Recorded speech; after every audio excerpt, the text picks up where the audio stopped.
ጋዜጠኛና ኮሜንታተር ማርቆስ ኤልያስ እባላለሁ። ጨዋታው በባህር ዳር ኢንተርናሽናል ስታዲየም ሲከናወን ይበልጥ ለኢትዮጵያ እግር ኳስ ድምቀት መሆናቸውን ማስተዋል ይቻላል። ጌታነህ ሳተው በድጋሚ ጎል!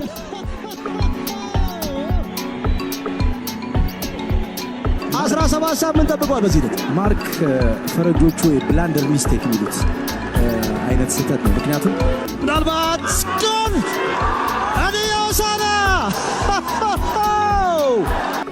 ሄኖክ አበበ ጨዋታውን በፊሽካቸው ደመደሙ። ምን አይነት ልብ አንጠልጣይ ጨዋታ ነው! ለኢትዮጵያ ፕሪሚየር ሊግ ጥሩ ማስታወቂያ የሚሆን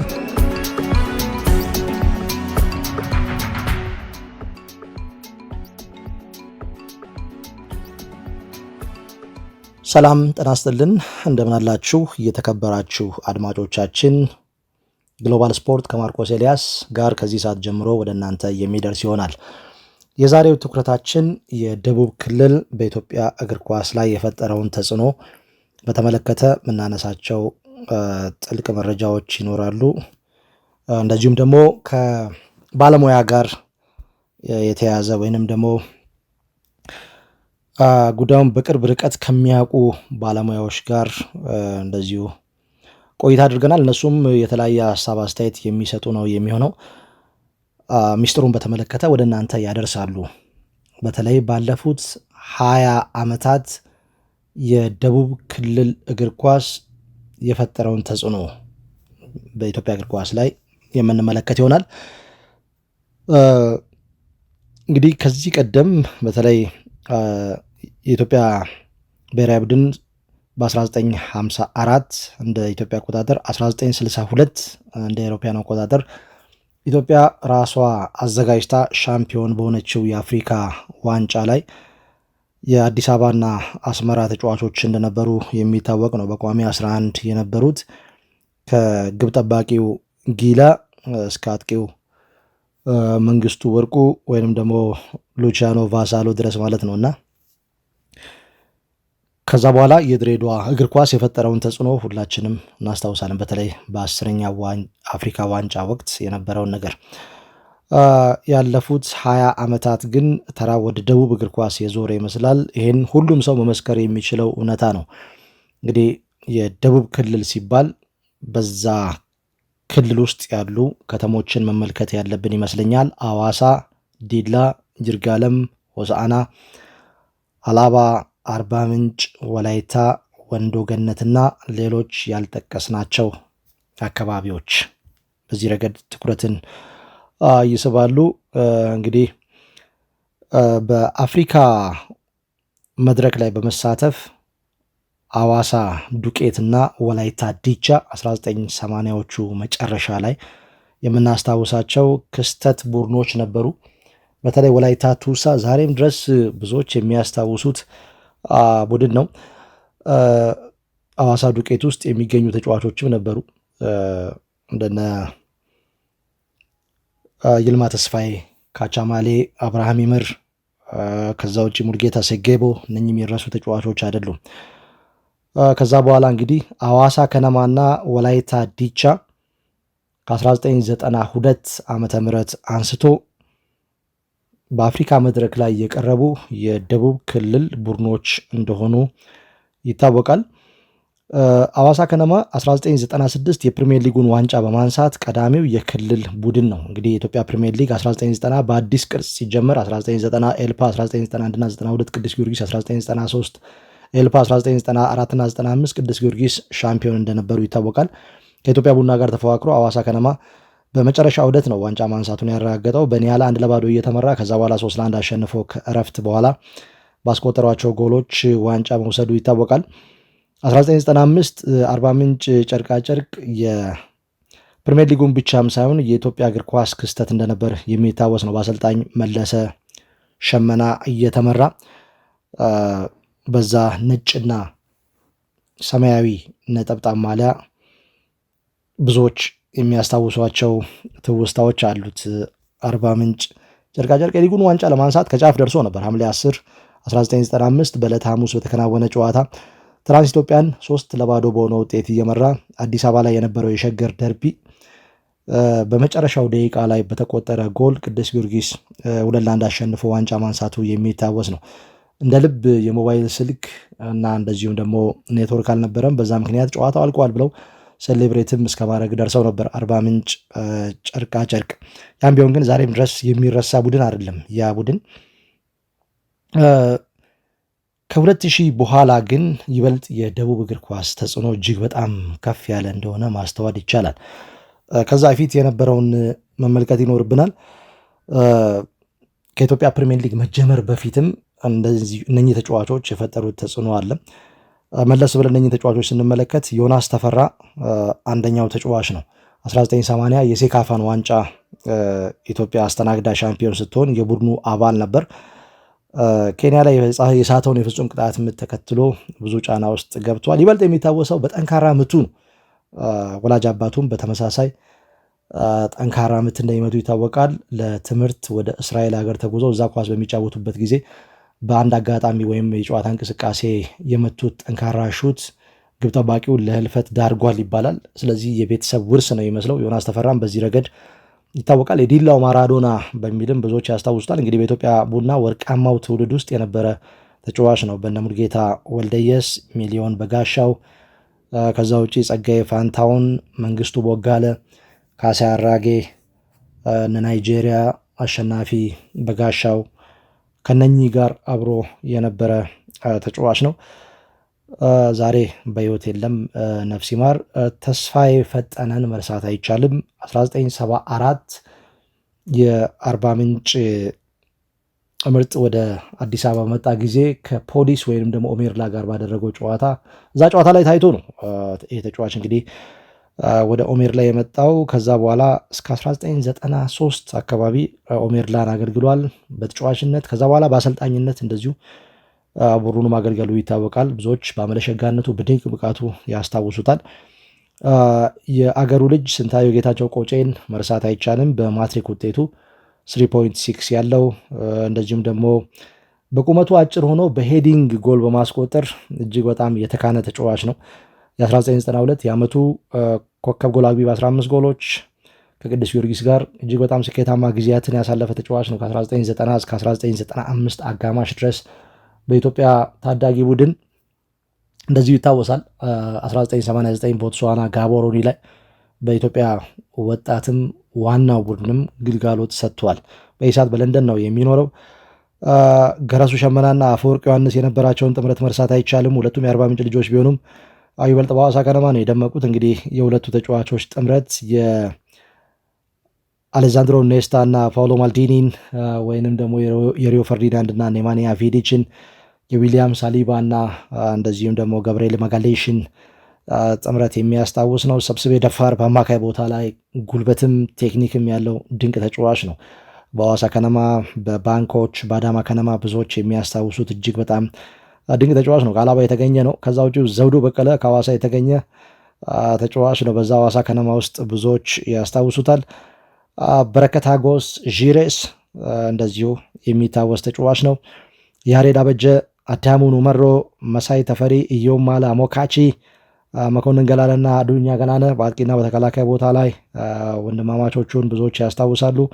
ከፍ ያለው ተስፋዬ ዲላ እንደዚሁ መረሳት የሌለበት ተጫዋች ነው። በ12ኛው አፍሪካ ወጣቶች ዋንጫ፣ በ13ኛው የዓለም ወጣቶች ዋንጫ የኢትዮጵያን ወጣት ቡድን በአምበልነት አዲስ አበባና አርጀንቲና ላይ ሲመራ እንደነበር ይታወቃል። በረከት ሀጎስ ሮጀር 1991 ከአሸናፊ ሲሳይ ጋር በከፍተኛ ኮከብ ጎል አግቢነት በጣምራ የጨረሰ ነው በ11 ጎሎች።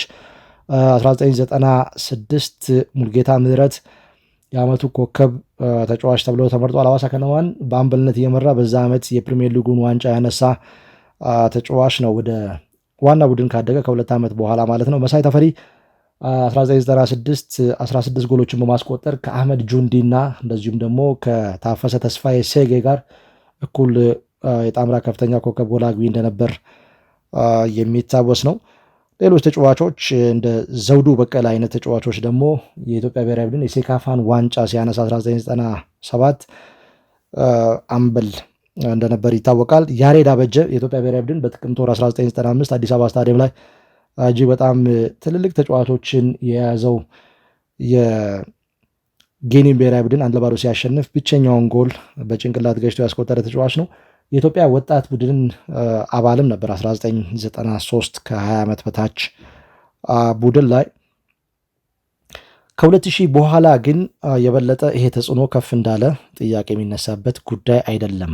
አዳነ ግርማ፣ ታደለ መንገሻ፣ ከዛ ውጪ ደጉ ደበበ፣ ሙልጌታ ምህረት፣ በኃይሉ ደመቀ፣ ባባ አበባ፣ ቡጣቆ ቦኔ፣ ዳንኤል ደርቤ፣ ሽመልስ በቀለ ኬዶ፣ አስቻለው ታመነ፣ ባይሉ አሰፋ፣ ቱሳ፣ ሙሉዓለም መስፍን፣ ዴኮ፣ ሲሳይ ባንጫ፣ ቦይሴ፣ ተስፋ በቀለ፣ ጃቢላ ቢያርግልኝ፣ ኤልያስ ጌታነህ ከበደና አብዱልከሪም መሐመድ ተርሚኔተር እነኚህ የሚጠቀሱ ተጫዋቾች ናቸው። እንግዲህ ደጉ ደበበ በአርባ ምንጭ ጨርቃ ጨርቅ ቡድን ውስጥ 1995 በነገራችን ላይ አማካይ ተከላካይ ስፍራ ተጫዋች ነበር። በኋላ ላይ ነው የተከላካይ ስፍራ ተጫዋች የሆነው።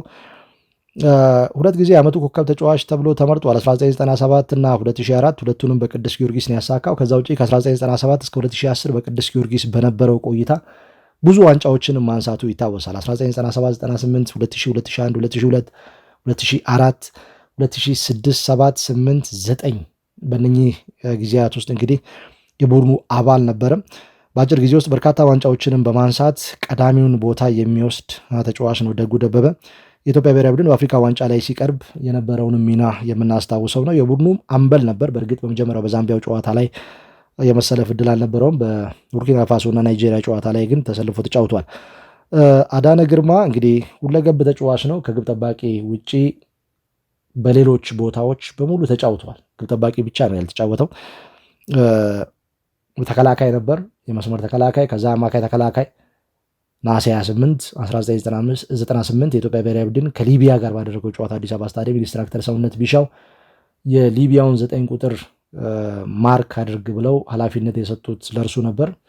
ጨዋታው ጉልበት ይፈልጋል፣ ምክንያቱም ሜዳው ጭቃ ስለነበረ። በእርሱም ምክንያት እርሱን አልቀይርም ብለው አሰልጣኙ የተለያየ ጣልቃ ገብነቶች ነበሩ። ነገር ግን አልፈልግም፣ እርሱን ከቀየርኩ የሊቢያው 9 ቁጥር በቀላሉ ጎል ያስቆጥራል በሚል ጣልቃ ገብነቱን ሳያስተናግዱ ከኢትዮጵያ ብሔራዊ ቡድን ራሳቸው ማግለላቸው ይታወሳል። ማስጠንቀቂያም ሰጥተው ነበር በወቅቱ የገቡት ለአዳነ ግርማ።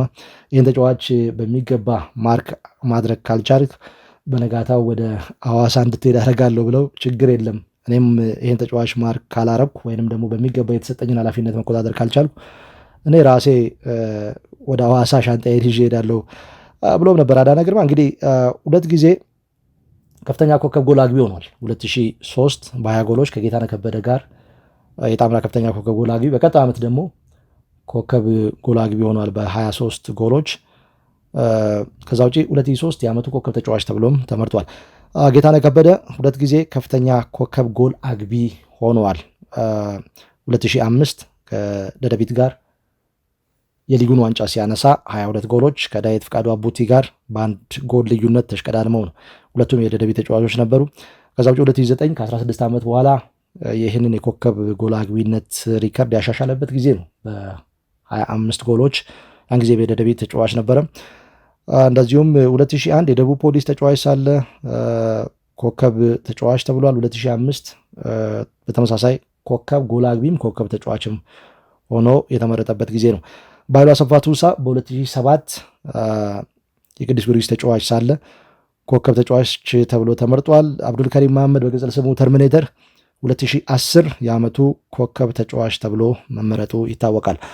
አስቻለው ታመነ በደደቢት የነበረበትን ጊዜ እናስታውሳለን። አሰልጣኙ ዮሐንስ ሳሌ በዚህ ተጫዋች ላይ የፈጠረውን ተጽዕኖ ብዙዎች የሚያስታውሱት ነው። ብዙም የመሰለፍ ዕድል አልነበረውም። ከዛ በኋላ ጆኒ ደደቢትን ከተረከበ በኋላ በቋሚነት ተሰለፈ። በዙ ዓመት ለኢትዮጵያ ብሔራዊ ቡድንም መርጦት እንግዲህ የነበረውን እድገት እናስታውሳለን። ወደ ቅዱስ ጊዮርጊስ አመራ። በ2008 ወደ ጊዮርጊስ ባመራ መጀመሪያ ዓመቱ ከዛ በቀጣዩ ዓመትም 2009 በሁለት ተከታታይ ዓመታት ኮከብ ተጫዋች ተብሎ በሁለት ተከታታይ ዓመታት የተመረጠ የመጀመሪያውና ብቸኛው ተጫዋች ነው በሊጉ አዲስ ፎርማት። 1997 የሴካፋ ውድድር በአዲስ አበባ ተስተናግዶ በአላሙዲን ሲኒየር ቻሌንጅ ካፕ 3 ተከታታይ ዓመታት በሼሁ ስፖንሰር አድራጊነት $1.5 ሚሊዮን በእያንዳንዱ ዓመት $500,000 ነበረ። በሼሁ ስም ነበር ይጠራ የነበረው። 97 ላይ አዲስ አበባ ላይ ሲከናወን ኢትዮጵያ ብሩንዲን 3-0 አሸነፋ ሻምፒዮን ስትሆን ያንን ዋንጫ በአምበልነት ያነሳው ዘውዱ በቀለ እንደነበር ይታወቃል። የአዋሳ ልጅ ነው ዘውዱ። በመኪና አደጋ በኋላ ላይ ከእግር ኳስ ዓለም ከመገለሉ በፊት ሌላው በጉልህ የሚጠቀሰው ደግሞ የ2013ቱ የአፍሪካ ዋንጫ ነው። 8 ተጫዋቾች ከዛ ክልል የተገኙ ናቸው። ከደቡብ ክልል የካቲት 14 2004 የኢትዮጵያ ብሔራዊ ቡድን የቤኒን አቻውን በአዲስ አበባ ስታዲየም በርካታ የጎል ማግባት እድሎችን ፈጥሮ 0-0 በተለያየበት ጨዋታ በቋሚ 11 ሲሳይ ባንጫ ቦይሴ፣ ከዛ ውጪ አበባ ቡጣቆ፣ ቢያድግልኝ ኤልያስ፣ ባይሉ አሰፋ ቱሳና ጌታነህ ከበደ በቋሚነት የጀመሩ ተጫዋቾች ናቸው እና አዳነ ግርማ ከጠዋቂ ወንበር ላይ ተነስተው የተጫወቱ ተጫዋቾች እንደነበሩ ይታወሳል። በ2013 የአፍሪካ ዋንጫ ኢትዮጵያ ከዛምቢያ ዛሬም ድረስ ብዙዎች የሚያስታውሱት እውነታ ነው። ያ አጋጣሚ ከተከሰተ እንግዲህ አሁን 12 ዓመት አልፎታል። ኢትዮጵያ ከዛምቢያ በቋሚ 11 ከነበሩ ተጫዋቾች በተመሳሳይ ከደቡብ ክልል የተገኙ ተጫዋቾች በዛ ቡድን ውስጥ የነበራቸው ሚና እናስታውሳለን። ቢያድግልኝ ኤልያስ፣ አበባው ቡጣቆ፣ አዳነ ግርማ፣ ሽመልስ በቀለ ጌዶ እንደዚሁም ጌታነህ ከበደ 5 ተጫዋቾች ኦልሞስት 50% ከዛ ክልል የተገኙ ተጫዋቾች ናቸው። 34ኛው ደቂቃ ላይ ጀማል ጣሰው በቺሳምባ ሉንጉ ላይ ጥፋት ፈጸመ። ከዛ በቀይ ካርድ ወጣ። ኢንስትራክተር ሰውነት ቢሻው አማራጭ አልነበራቸውም። ዘሪሁን ታደለን ግብ ጠባቂውን አስገብተው አንድ አውትፊልድ ፕሌየር ማስወጣት ነበረባቸው። ሽመልስ ወጣ። ከዛ ከ3 ደቂቃ በኋላ ጎል አስቆጠረ ዛምቢያ። ኮሊንስ ኢምቤሱማ ያስቆጠራት ጎል ዛምቢያን መሪ ያደረገች። ከዛ በኋላ በሁለተኛው አጋማሽ ኢንስትራክተር ሰውነት ቢሻው 60ኛው ደቂቃ ላይ አዲስ ህንፃን አስገቡ። ጌታነህ ከበደ የሽመልስ በቀለን ቦታ ይዞ ነበር ሲጫወት የነበረው ዊንግ ላይ ማለት ነው። ቀኝ ዊንግ ላይ ብዙም ደስተኛ አልነበረም። አዲስ በአጥቂው ጌታነህ ቦታ ገባ። አዳነ ወደ መስመር ወጣ። ከዛ ቅያሪ 5 ደቂቃ በኋላ ነው አዳነ ግርማ ያችን ጎል ያስቆጠረው ከሐዋሳ የተገኘ ተጫዋች። ይህም ከ37 ዓመት በኋላ የተገኘ ጎል ነው ለኢትዮጵያ በአፍሪካ ዋንጫ ላይ። ይህም ሌላው ትኩረት የሚስብ ጉዳይ ነው። በ2013 እና 2021 የአፍሪካ ዋንጫ ላይ የቀረቡ 3 ተጫዋቾች ናቸው። 2013 ከነበሩ ተጫዋቾች ከ8 ዓመት በኋላ በድጋሚ የዛ ቡድን አባል የነበሩ 3 ተጫዋቾች አሉ። ከ3ቱ 2ቱ የደቡብ ክልል ተጫዋቾች ናቸው፣ ጌታነህ ከበደና ሽመልስ በቀለ ጌዶ። 1990 የኢትዮጵያ ፕሪሚየር ሊግ በ8 ቡድኖች መካከል እንደተጀመረ ይታወቃል። ፐልፕና ወረቀት በወረደበት ዓመት ብቸኛው የደቡብ ክልል ተወካይ ሐዋሳ ከነማ ነበር። ጥሩ ተፎካካሪም እንደነበር በዛ ውድድር ላይ ማስተዋል ይቻላል። ከምንም በላይ ቅድም የጠቀስኩላችሁ ተጫዋቾች ከአዳሙ ኑመሮ ጀምሮ እስከ አጥቂው በረከት ሀጎስ ድረስ እጅግ በጣም የሚገርም ቡድን ነበረ። እነ አንዳለም ጋጋን የመሳሰሉ ተጫዋቾች የዛ ቡድን አባል ነበሩ። ሐዋሳ ከነማ እንግዲህ ያን ጊዜ ብቸኛው ተወካይ ነበር። እስከ 1993 ብቸኛው የደቡብ ክልል ተወካይም ሆኖ በፕሪሚየር ሊጉ ሲሳተፍ እንደነበር ይታወቃል። ሊጉን ከመሰረቱ 8 ቡድኖች ያልወረዱት 2 ቡድኖች ብቻ ናቸው፣ ኢትዮጵያ ቡና እና ሐዋሳ ከነማ። እንግዲህ በዚህ ረገድም ስሙ ይጠቀሳል ሐዋሳ ከነማ። በዚህ የኢትዮጵያ ፕሪሚየር ሊግ የውድድር ዘመን 18 ቡድኖች በውድድሩ ተካፋይ ናቸው። ከ18ቱ ቡድኖች 5ቱ የደቡብ ክልል ተወካዮች ናቸው። እንግዲህ 6 ቡድኖችን ባሳተፈው አዲስ አበባ ብቻ ነው የደቡብ ክልል የሚበለጠው። በዚህ ረገድ የኢትዮጵያ ዋንጫ የወቅቱ የፍጻሜ ተፋላሚ ቡድኖች ከዚሁ ክልል የተገኙ ናቸው። ሲዳማ ቡናና ወላይታ ዲቻ። ሰኔ 1 ነው እንግዲህ የፍጻሜ ጨዋታ የሚከናወነው። ከ4ቱ የግማሽ ፍጻሜ ተፋላሚ ቡድኖች 3ቱ የደቡብ ክልል ተወካዮች ናቸው። ሲዳማ ቡናና ወላይታ ዲቻ አሉ። ከዛ ውጪ ሐዋሳ ከነማ በወላይታ ዲቻ በመለያ ምት ተሸንፎ ነው ዋንጫ ያጣው። ባለፈው ዓመት ከነበሩ 16 የኢትዮጵያ ፕሪሚየር ሊግ ቡድኖች 6ቱ የደቡብ ክልል ተወካዮች ነበሩ። አንበሪቾ ድራሜ የዛ ውድድር ዓመት ተሳታፊ እንደነበር ይታወቃል። በኋላ ላይ ከሊጉ ከመውረዱ በፊት ማለት ነውና ይህንን ያህል ታዝበናል። የእናንተስ ትዝብት ምን ይመስላል? በዚህ ጉዳይ ላይ ወይም በዚህ ርዕሰ ጉዳይ ላይ ያልተነሱ ጉዳዮች ካሉ ወደ እናንተ አድርሱን። ሚስጥሩ ምንድን ነው? ይህንን በተመለከተ ወደኋላ ላይ ባለሙያዎች የክልሉ እግር ኳስ ተጫዋቾች የነበሩ እንደዚሁም በአሰልጣኝነት ካሳለፉት መካከል አንደኛው የወቅቱ የወላይታ ዲቻ አሰልጣኝ ያሬድ ገመቹ በቅጽል ስሙ ውሮ ይህንን በተመለከተ በተረጋጋ አንደበቱ ወደ እናንተ ሚስጥሩን የሚያደርሳችሁ ይሆናል። ከዚህ ሌሎች ምን ሊማሩ ይችላሉ የሚለውን ነገር እንግዲህ በቀጣይ የምንመለከተው ነው የሚሆነው። አመጋገብ፣ ሜዳ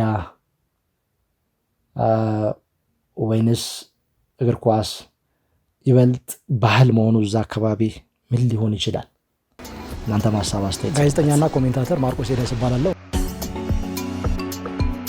ጨዋታው በባህር ዳር ኢንተርናሽናል ስታዲየም ሲከናወን ይበልጥ ለኢትዮጵያ እግር ኳስ ድምቀት መሆናቸውን ማስተዋል ይቻላል። ጌታነህ ሳተው በድጋሚ ጎል!